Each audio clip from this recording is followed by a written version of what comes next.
Hello my friends. We are very glad to see you all again. Today we will announce the amount of resources that we have received in the time between the release of Saviors of Uldum and the announcement of Descent of Dragons. We carefully took notes of each quest, award and gift. This allowed us to determine the minimum award that each player could receive without much effort. Please answer this one question before we get to our main point. Have you been receiving more or less rewards recently? We have created a YouTube. Please find the I button on the screen and vote. It absolutely does not matter. Perhaps we are receiving a few more awards, but it's still not enough. This is the main reason for such a great interest in the new auto battle mode. Dora, you should wait until the end of the video to find out the answer to this question. As you know, in Hearthstone players receive different types of resources. As always, we divided these resources into two categories: gold, for the purchase of packs, and dust, from disenchanted resources. Gold is the most valuable free resource since you can choose the most profitable pack type for you. In addition to gold, we want to add packs from the current and future expansions. These packs have the greatest value in the game. You always want to spend your gold on current packs. In the second category, we added together all other rewards, dust, cards and the other packs from previous expansions. We disenchanted all of these resources and turned this amount of dust into gold. Recall that dust has 2.5 times less value than gold.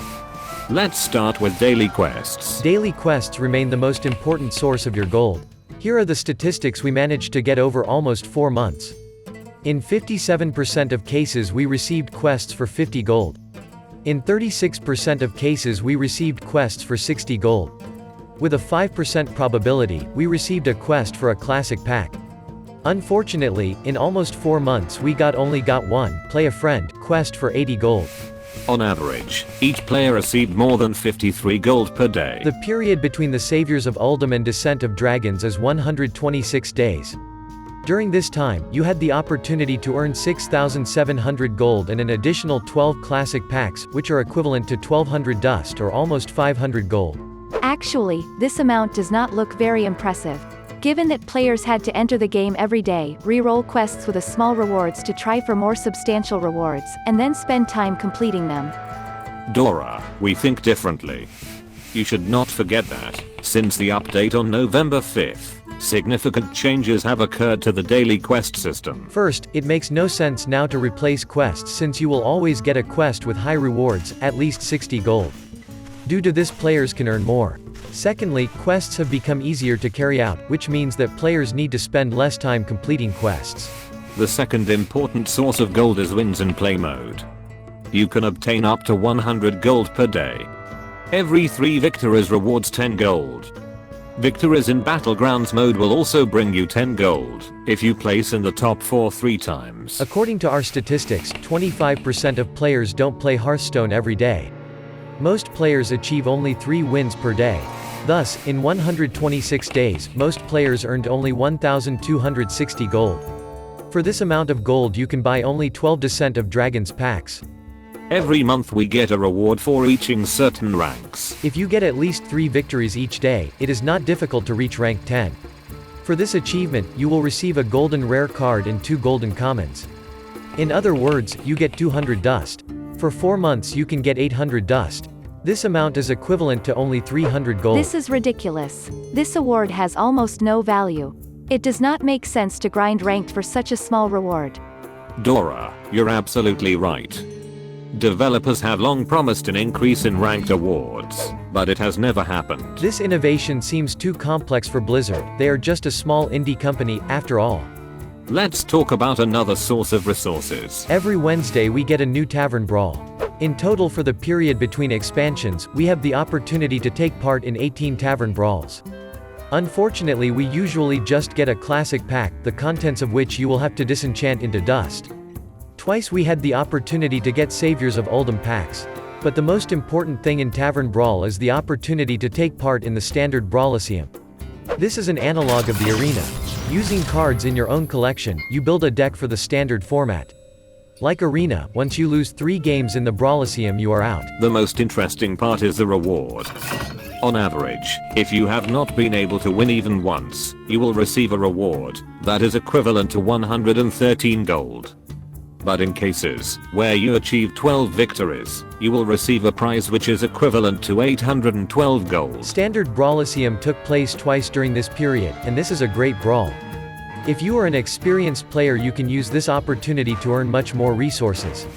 Thus, in 18 weeks, if you took part in all tavern brawls, you had the opportunity to receive a minimum reward that is equivalent to almost 1,000 gold and a maximum reward that is equivalent to almost 2,400 gold. Another very important source of resources is Hearthstone events. Over the course of 4 months, the developers held 3 events: the event in honor of the release of Saviors of Uldum, Hallows End, celebrating the 25th anniversary of World of Warcraft, and also the event in honor of the release of Battlegrounds. During this time, we had the opportunity to get an impressive amount of different resources: 2 arena tickets, 400 gold, some golden cards, 4 Descent of Dragons packs, 9 Saviors of Uldum packs, and 10 packs from other older add-ons. I have to admit that these are indeed very generous gifts. Yes, the developers gave us more awards than before, and this is very nice.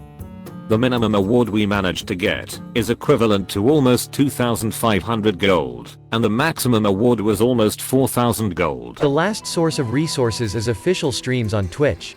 For watching tournaments, sometimes you get a nice Twitch drop bonus. In addition, you can become a participant in the drawing of additional packs. I really don't know what you're talking about. I have never managed to become a winner in the drawing of additional packs. Actually, we ourselves sometimes do not quite understand how this works. This reward sharing system is as complex as ancient magic. Now we will just show you the number of awards that we have been able to get over 4 months. We received 14 Saviors of Uldum packs and 5 Classic packs. These gifts are equivalent to 1,600 gold or 16 Descent of Dragons packs.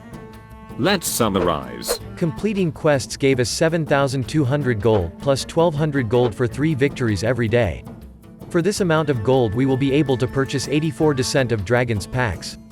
We also received rewards for Tavern Brawls, which are worth between 10 and 24 packs. Plus monthly ranked rewards which are equivalent to 3 packs, and 25 to 40 packs for special events and bonuses, or the reward of around 16 packs for watching official Twitch broadcasts. Thus, without much effort, and with minimal time, each player received resources that are equivalent to between 138 and 167 Descent of Dragons packs. This amount depends on how well you used your free arena tickets as part of the events in Brawlicium. All that was required of you was to be in the game every day and take advantage of all possibilities. Wait, I'm confused. Do you mean that I can open almost 140 packs on release day? No, Dora. If you saved all the gold that you managed to get since the release of Saviors of Uldum, you can open a little more than 90 Descent of Dragons packs. Also, do not forget that over 4 months you received approximately 29 Saviors of Uldum packs. This means that you can get about the same number of Descent of Dragons packs within 4 months after the expansion's release. Additionally, you also earned almost 5,000 dust from other rewards. You can use this dust to craft missing cards. For example, you can create 3 legendary cards. According to our calculations, this amount of dust is equivalent to 19 packs purchased. Did players get more resources? Definitely yes. Compared with the 4-month period after the release of Rise of Shadows, the minimum reward increased by 25% and the maximum by 50%. This is indeed a significant change. We can conclude that Blizzard decided to revise its monetization policy. In addition to receiving more awards, we received a very generous offer of pre-order, as well as a new free game mode. Do you think the 140 pack reward is sufficient for a comfortable game without investing money? In general, this is a very good amount, since immediately after the release you will be able to buy more than 90 packs. You will get almost all rare and common cards, as well as 5 legendary cards, and about 18 epic cards, plus extra dust. Then over the course of 4 months, you are supposed to receive about 30 more packs, which will allow you to fill the gaps. This is definitely enough for a comfortable game, but most likely the meta will remain very expensive, and even with so many resources you won't be able to afford all the decks you want. But don't forget that we are talking about a minimum reward. You had the opportunity to get much more resources if you spent more time in the game, or played actively in the arena. And what do you think, guys? Is 140 free packs enough for comfortable play? And the second question, what mode do you play more often, Battlegrounds, Standard, Wild, Adventure or Arena? Alright, that's all for today. Thank you for being with us. And special thanks to Chris for text editing. We will meet in new videos. Good luck.